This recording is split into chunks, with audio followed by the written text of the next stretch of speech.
All right, so I'm now going to start the recording of the call, and I'm going to introduce Andrea Marwa.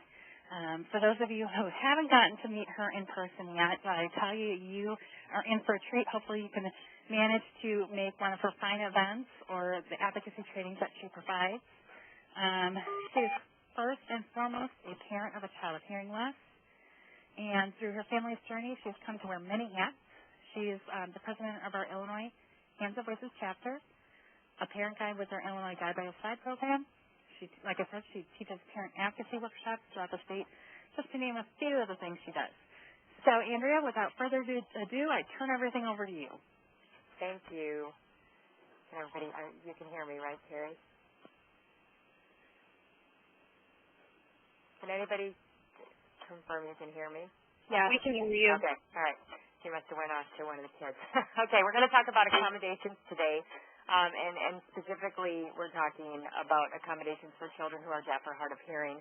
I try to touch on all methods and modalities within this presentation. If there's something that you missed, I did make a quick PowerPoint on specifically accommodations, so feel free to email me. And I think just about every single person on this call, I've heard their name before, so you probably have my email address. But if you do not, it is illhandsandvoices@gmail.com. So feel free to email me if you want a list of this specifically in the PowerPoint. So we'll move along. We're going to cover a lot of information tonight.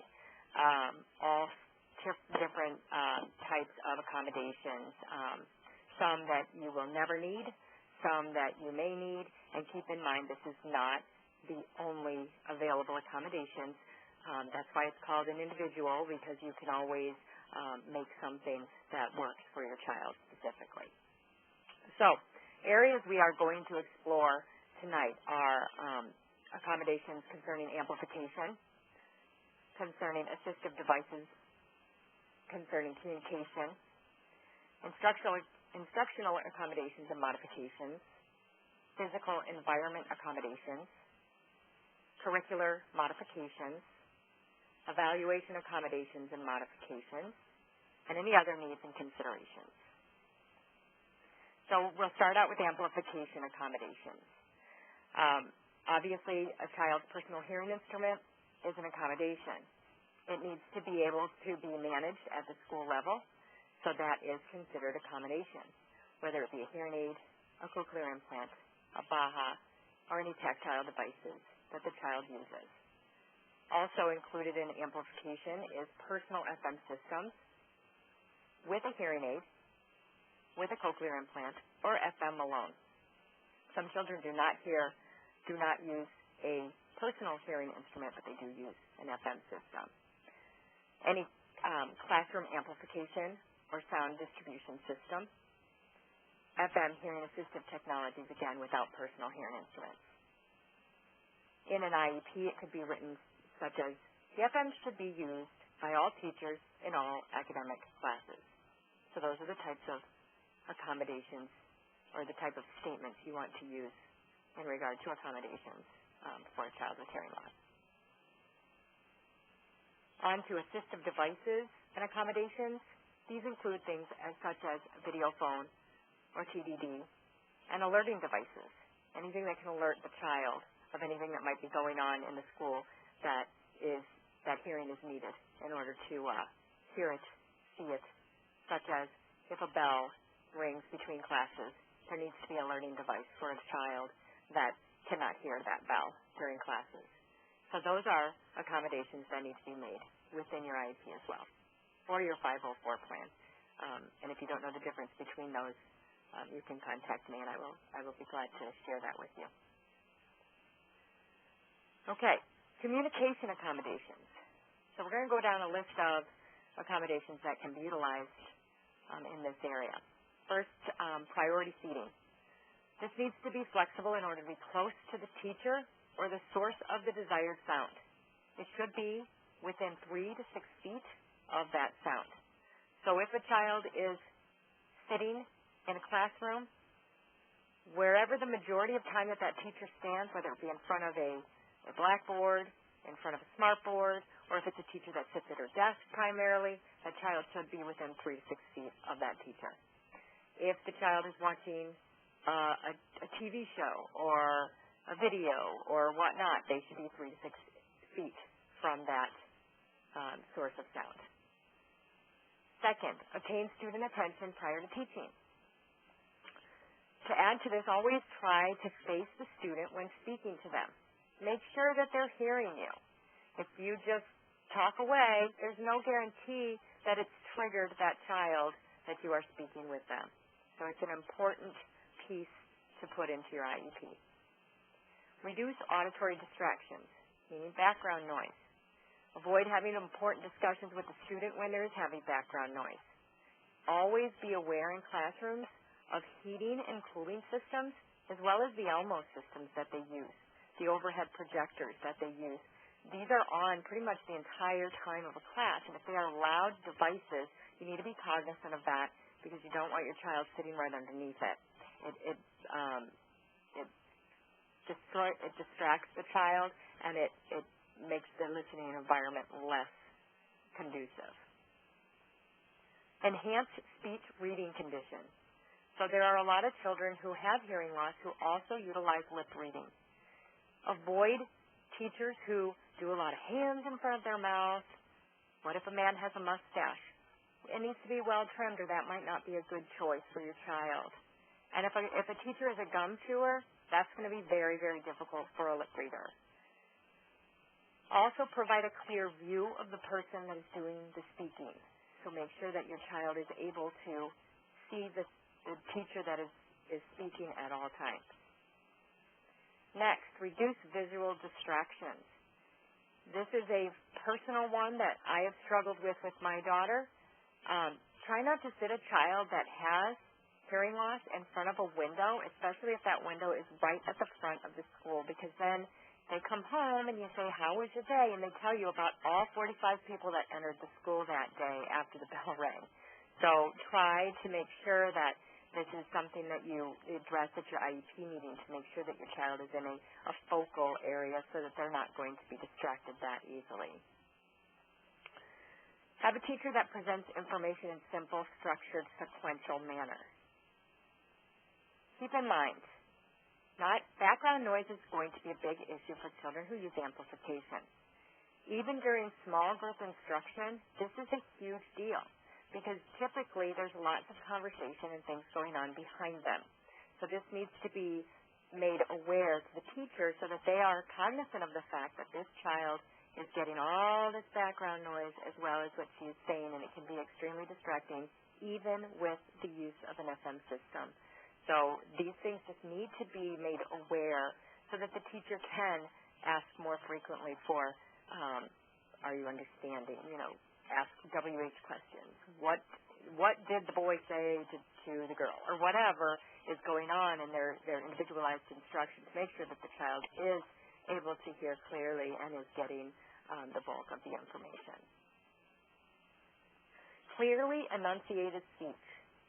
Teams should consider this when choosing a teacher for a deaf or hard of hearing child. If a teacher tends to be very soft-spoken or a teacher that might mumble, that may not be the best choice. I've been lucky in our school district. Our teacher takes that into big consideration when choosing our teachers. We have never had a very soft-spoken teacher, and we've noticed a difference. So if you have a teacher and they're great and they're probably wonderful teachers, but if their decibel level is really low, it might not be the best teacher for your child. And you once you get into your school, or if you're already in your school, you probably, by mid-year start asking about the teachers in the next grade and start asking these questions so that when you're sitting at your IEP meeting, you can say, I feel that. You don't want to say, I don't want Miss X to be my child's teacher, but you would want to say something like, we need to make sure that the voice of the teacher is at an audible level that my child can hear. So those are the types of things that you want to take home with that type of information. Communication accommodations can include extra time for processing information that's being presented. It can include repeating or rephrasing information when necessary, especially multi-step directions. You want to make sure in your child's class, when the teacher gives a 12-part multi-step direction, that there are also visual cues available, because chances are your child will miss something. In fact, even hearing kids would miss something. But with kids that have hearing loss, multi-step directions are more difficult for the majority of those students.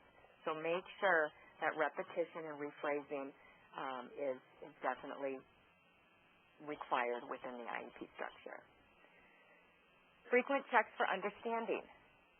Again, I mentioned this just a second ago. It's best to use the WH questions rather than a yes or no question, because the student might feel like they just say, yeah, inaccurately, and that is not what we want. We want to make sure the child is getting the gist of what is being said. Some other accommodations are speech-to-text software and interpreting, whether it be ASL, signed English, cued speech, or oral interpreting. This is all accommodations for communication. A qualified licensed educational interpreter should be used at all times. It shouldn't just be a basic interpreter, and your school district should be confirming that the person is licensed correctly.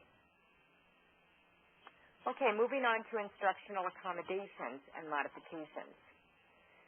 In this, determine what your school has before asking for it, because a lot of schools already had some of these items, so you don't want to go in and say, I want to make sure that this is used in the class, and they'll say, well, those are used in every class. It's a fine question. Hold on 1 second. I need to change interpreters.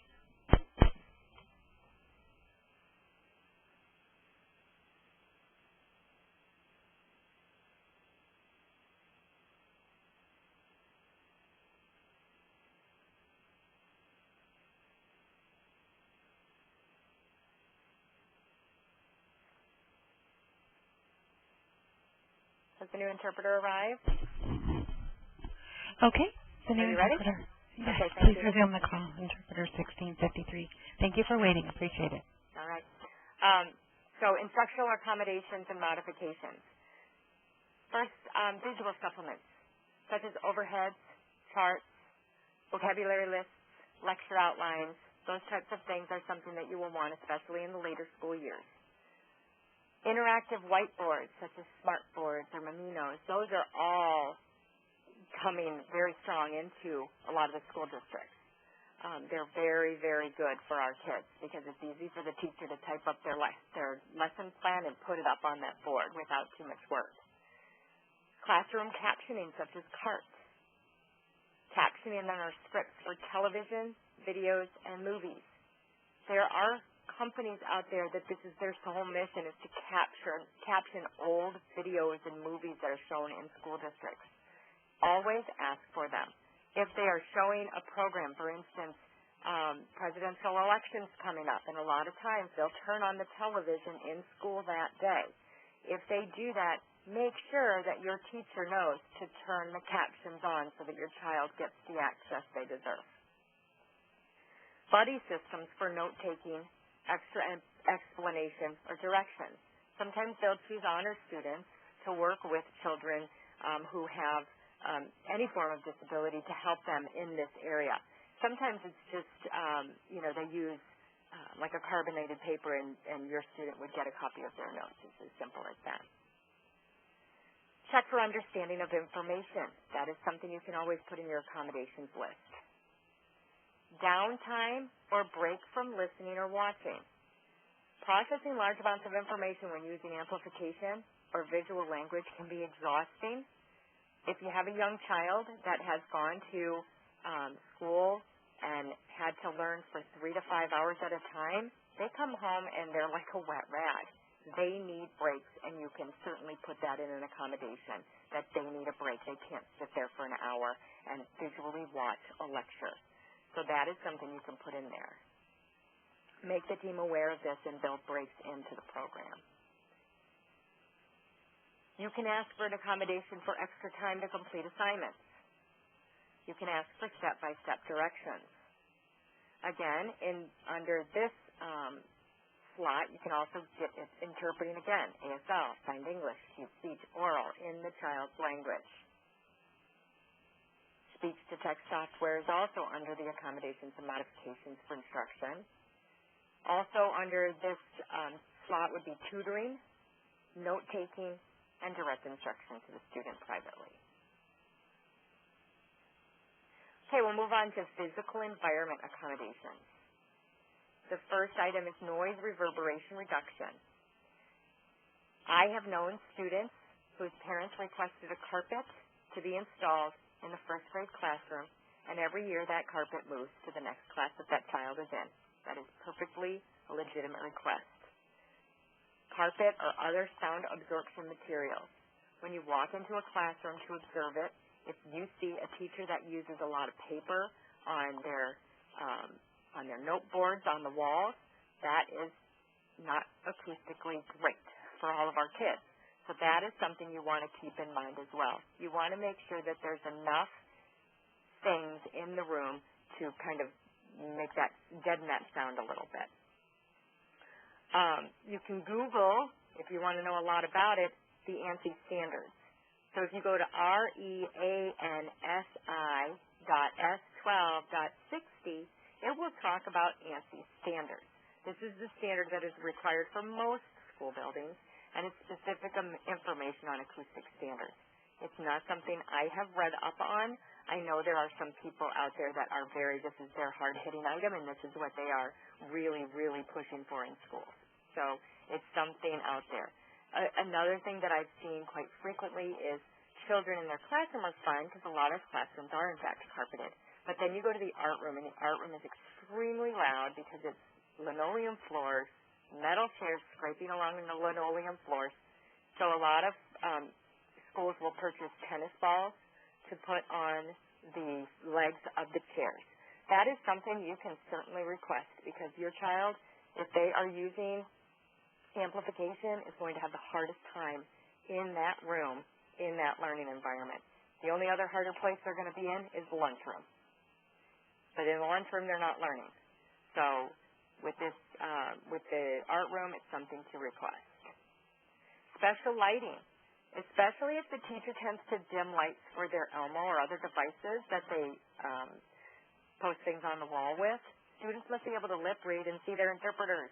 So that is something that needs to be kept in mind as well. Room design modifications. If necessary, if you go into a room or a hearing itinerant goes into a room and they find that the teacher's desk is right next to this loud click-clack heating device, and the teacher tends to sit there often, and your student's desk would be right in front of that, you can ask for room design modifications that the teacher's desk be moved.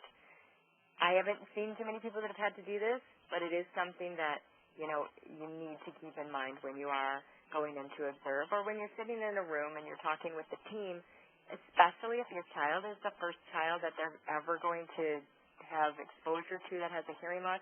These are great times and opportunities to teach them little things like this. There is a sheet that is designed that has all of these as well. I can certainly get that to you as well. You just need to email me, and you can take that and give it to your school, and that helps them with knowing, the types of things that I'm discussing this evening. Flashing fire alarms and smoke detectors. This is an ADA compliance item, but it's something that needs to be known that it needs to be there in the school. All right, moving on to curriculum modifications. I'm just going to run down the list here. Could be modified reading assignments, shorter lengths, adapt or eliminate phonics assignments. It could be modified written assignments, shorter lengths, or adjusted evaluation criteria. It could be just allowing extra practice. Pre-teaching. Teach and reteach vocabulary and concepts. Big, big, big one. Pre-teaching is a big one, especially with children who have hearing loss. Regardless, sometimes they have not been exposed to vocabulary that is going to be taught in the next session in a classroom. So that's a great one to have, and it's a great one that can be assigned to a hearing itinerant teacher specifically. Strategies to adapt for oral or oral. So if you're depending on how your child is being taught, they can adapt the program to it. Supplemental materials to reinforce concepts of the curriculum. and alternate curriculum. Now, when you're thinking about curriculum modifications, you never want to suggest these things from the very beginning. You only want to suggest these things if your child seems to be struggling in a specific area. And the reason that I say that is because you don't want them under-teaching your child. Chances are your child can go into that classroom and function just like everyone else. Allow them that ability before you ask for a ton of modifications in curriculum. But if the time comes and your child is struggling, and a lot of our kids do struggle in reading, that is the time to say, all right, we need to do some modifications here. We need to, determine what my child needs so that they can excel. So keep that in mind as well. Evaluation accommodations, test time, few items, reduce quantity of tests.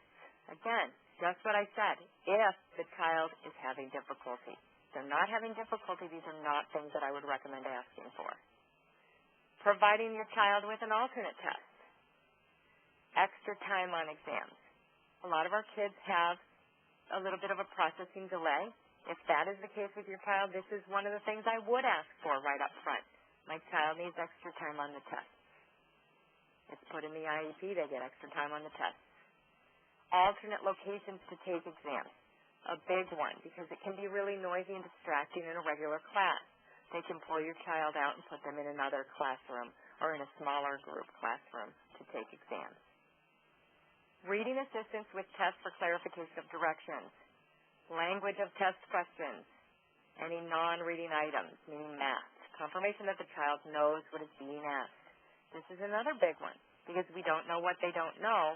So if we can have someone read the directions and ask the child to tell them what they just said and confirm that they know the directions, then your child has a better chance to do well on that exam.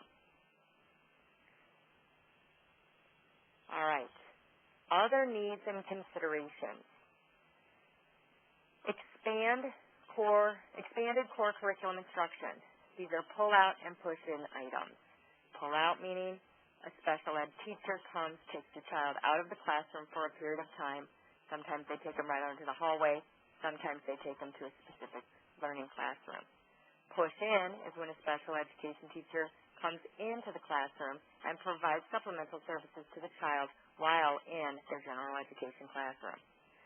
These items can include speech, language, pragmatic language and communication, audition and listening, speech reading, sign language, self-advocacy, transition planning, as well as deaf studies.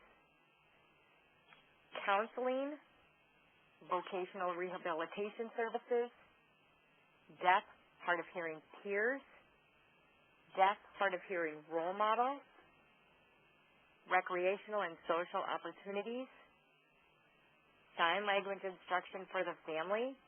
This might not always be an easy one to get. A lot of these last ones that I'm talking about, they're not always easy to get if you are in a school and you are the only child with hearing loss. These are more likely in the school that is presented to be the deaf ed school in your area, the co-op school, Illinois School for the Deaf. These are the places where you can get that. If your child doesn't attend those schools, that doesn't mean that you can't possibly get these services at these schools. It's always worth a question if it's something that you're interested in, as well as transition services. All right. I wanted to touch on communication plans. This is the next step for Illinois. A lot of states have already put this into effect, and a communication plan is part of any child with a hearing loss's IEP. It makes it easy. It makes it's a question after question after question that the IEP team fills in, and then that child's communication plan is in a 2- or 3-part document that is provided to everyone that works with that child. IDEA 2004, which was mandated by 2006, added the following section in the law. It stated the IEP team for a child who is deaf or hard of hearing must consider the child's language and communication needs, opportunities for direct communication with peers, and professional personnel in the child's language and communication mode, academic level, and full range of needs, including opportunities for direct instruction in the child's language and communication mode. So, what has come of this statement is states making these communication plans. So I'm going to tell you what the communication plan includes. There is a mock communication plan in the state of Illinois that has been designed and that is being tested in certain school districts around the state. I have a copy of that. If you would like to see it, you can either attend one of my educational law training courses that's coming up, or you can email me and I can try and get you a copy of that. I only have a hard copy, but I can see what I can do. Hopefully, this will soon be a required component of any deaf or hard of hearing student IEP in Illinois. Currently, again, it's not required. So the plans ask the following. The first item is consider the child's language and communication needs. The second item, consider opportunities for direct communication with peers and professional personnel in the child's language and communication mode. Third section, consider the academic level. And the fourth section is to consider classroom, listening, and lighting environments. When the communication plan is mandated, all students who have an IEP or a 504 must have a communication plan completed. This includes students who are deaf-blind. The IEP team completes the communication plan during the IEP meeting. It's always smart to include an educational interpreter in your IEP meeting because that person, yes, it is a service that is provided to your child, but they're a huge part of the team. So if you have that person, include them in your IEP meeting. All right. I have given you all of the information that I have. I am going to open it up now to any questions regarding accommodations.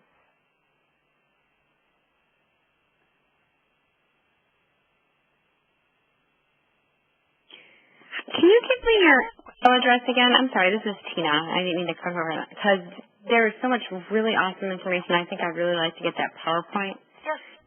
It is handsandvoices@gmail.com. Thank you. You're welcome.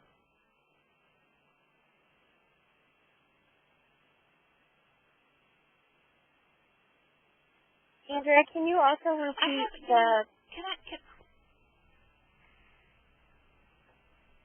Repeat what? The thing that you said we could Google about the physical environment? Is it the ANSI standards? Okay, hold on 1 second. Let me get back to that page.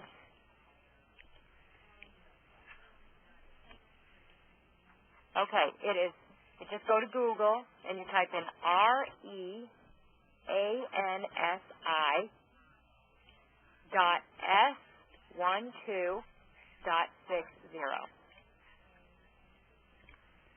Thank you very much. You're welcome.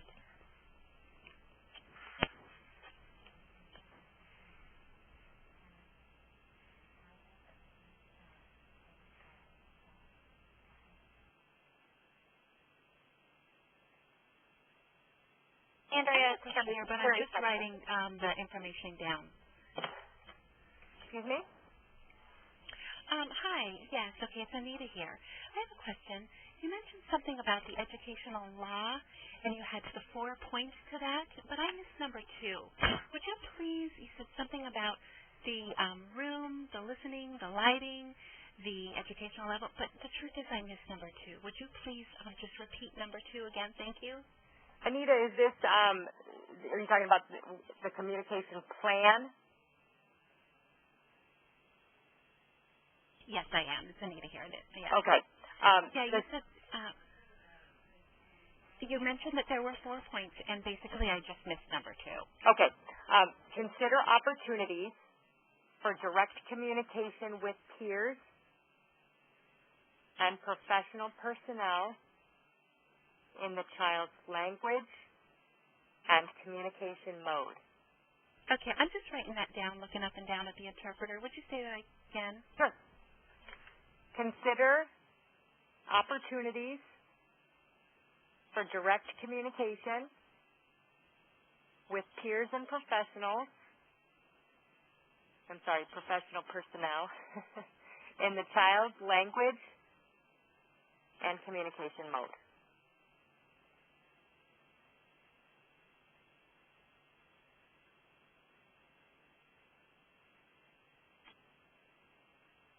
Okay, thank you. You're welcome. Anything else?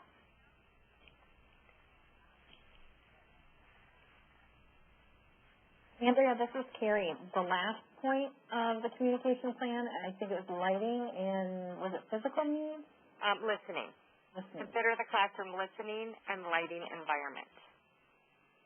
So basically that's the acoustics and the lighting. Is it loud? Is it acoustically sound? Those types of things. And now remember the communication plan has not taken effect. However, that doesn't mean that your IEP team cannot have all of these items in your IEP. I've looked over the communication plans, and states such as Iowa and Arizona and like 4 other states already have communication plans. And although I don't have a specific document that's called a communication plan, I certainly have all those facets of the communication plan within the accommodations area in my IEP, or within all different areas of the IEP document. I have those in there. This just makes it Could I just interject here? This is Anita speaking. You know, that was actually a pretty good point to me that you mentioned that that they're not required, but that you could just add them into the IEPs. And I thought that was a pretty impressive point. But also, are they in your PowerPoint? And if they are, do you mind just sending them along? And if they're not, would you please add them into your PowerPoint? The 4 points are in my PowerPoint. Yeah. Perfect. Okay, great. Then I can just follow up on everything. I can just, read that again. Thanks. Yep, I will certainly send that to you, Anita. No problem. Did I answer your question, Carrie? I did, right? Yes, you did. Well, if the floor is open, could I ask another question or two? I don't know if anyone else is. Go ahead.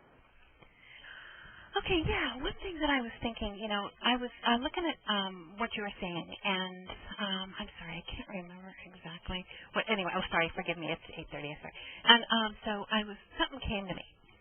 You were speaking of teachers who use the FM system, basically for the amplification of the voice with basically like HCIs and children with the implants. And I was thinking, like for children who sit in the front row, who would want to listen to the teacher talking, that might be good. But what about students who are in behind other children?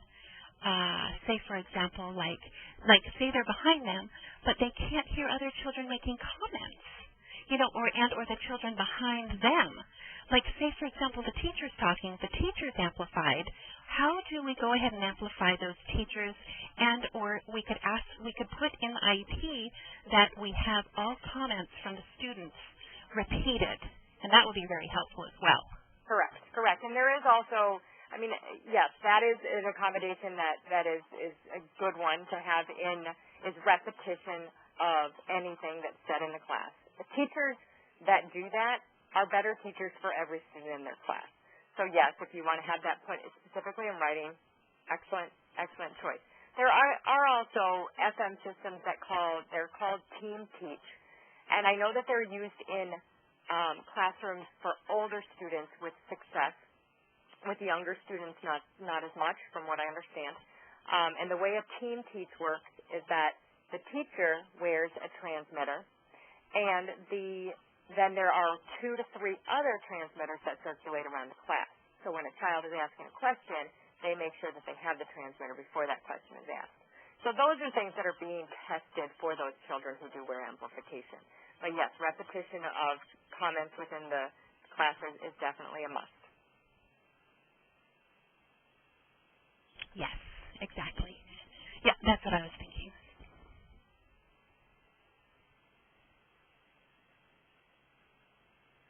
Did you have another question, Anita?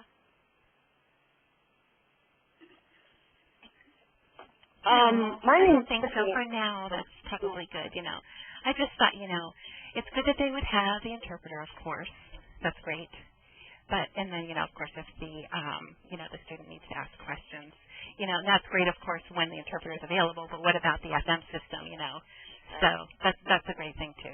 That was my comment, just sort of in regards to that. Perfect. Thank you. Somebody else had a question? Thank you. Yeah, hi, my name's Tiffany. I just had a question about, you made a reference on how the interpreters need to make sure that they were a certain type of licensed interpreter. They need to be an educational interpreter. There are different different categories of interpreters. You need to make sure your child has an education interpreter. And how would we go about, my daughter is first in her school district, like you mentioned, some of us might have that. And I don't know, is there somewhere I can check or lead my school into helping them to make sure that is indeed what we have? I am not sure. Is anyone else? Anita, would you by chance know the answer to that question? Because I know you use interpreters quite often. This is Carrie. Actually, I know. Oh, Carrie knows. Excellent. The Illinois Deaf and Hard of Hearing Commission keeps track of all the licensed interpreters in the state. And if you go there, you can search the interpreters or search by specific level of interpreters. So there's different levels of interpreters, educational, as we talked about, and then there are the highest level, like for medical needs and stuff like that. So you want to make sure that you have an appropriate interpreter for the system. And of so course, you'd want to include legal there. This is Anita speaking. Yes. Like in the highest level. Of course, and then there are different categories of interpreters. Naturally, of course, some professional interpreters as well. Exactly. Okay. So you can Google Illinois Deaf and Hard of Hearing Commission. Their acronym is IDHHC. I'm not sure of their specific address, if it's idhhc.gov or Illinois, but Google it and you'll find them. Okay, thank you very much. I think it's GOV. Thanks.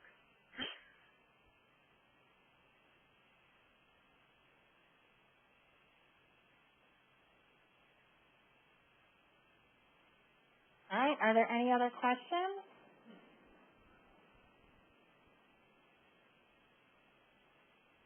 All right. Well, thank you, Andrea, so much for being our fountain of information tonight. I took so many notes, I've got a hand cramp.